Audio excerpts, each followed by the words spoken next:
kisahnya. Ini kisahnya.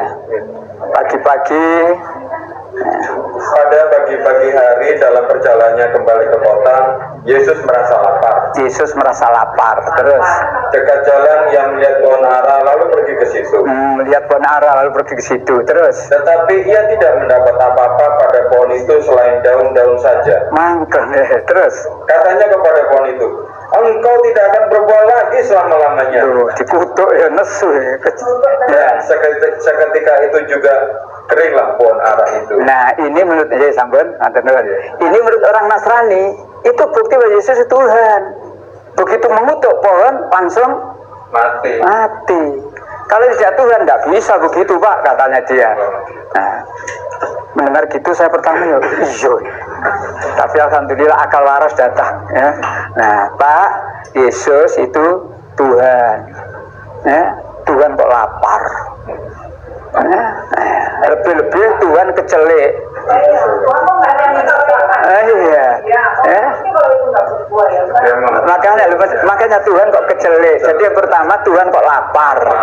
Yang kedua Tuhan kecelek, menganggap pohon ada buahnya. Setelahnya kecelek, emosi, wes sama sekali. Dalam cuplikan video beliau, dia mengatakan Tuhan Yesus kok lapar.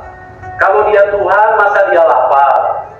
Yang kedua, dia katakan Tuhan Yesus kok kecelek. Nah, terus yang ketiga, dia mengatakan Tuhan kok emosian. Saya sempat berpikir, apakah Ustadz Fadil Taslim ini tidak punya jamaah, sehingga dia hanya ingin berceramah kepada orang Kristen, terus kemudian mencomot-comot ayat Alkitab. Ini kan sesuatu yang tidak berdasar sama sekali. Pemikiran dan sudut pandang dia sebagai seorang Muslim, sebagai seorang yang mempercayai Al-Quran, terus kemudian dia berceramah dengan mencomot-comot ayat Alkitab. Ini kan tidak akan ketemu. Sampai lebaran kuda pun tidak akan ketemu. Karena ini berbeda pemahaman. Terus yang saya ingin juga kasih masukan kepada Ustadz Fadil Taslim, saya berharap Anda juga sehat-sehat. Jadi dalam menanggapi ini Anda bisa berpikiran sehat, ya, karena usia juga saya lihat sudah cukup tua. Bagaimana kalau misalnya seandainya dari pihak Kristen juga menyinggung tentang keislaman, itu kan jadinya kan kurang baik.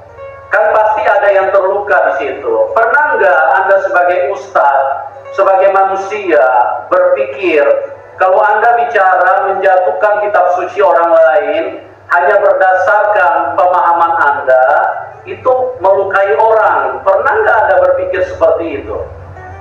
Kami pun juga melihat bahwa Al-Quran dan Muhammad yang Anda percayai itu juga punya banyak kelemahan. Itu dari versi kami. Tapi kami kan tidak mengangkat itu, membahas seperti itu. Kami fokus kepada agama kami. Kami fokus kepada umat kami untuk dididik supaya mereka memiliki iman yang kuat. Nah, saya sarankan kepada Ustadz Taslim ini, Ustadz Fadil Taslim ini, cobalah kalau Anda sebagai penceramah, Anda sebagai tokoh masyarakat, tokoh agama, lebih bijaklah. Berkhotbah, berceramahlah untuk hal-hal yang bermanfaat buat umat Anda. Jangan menyinggung umat lain. Jangan mencomot-comot kitab suci orang lain. Itu tidak baik. Nah, saya memberi tanggapan ini karena Anda masuk ke wilayah kami. Makanya saya harus memberikan klarifikasi supaya umat Kristen yang selama ini mendengar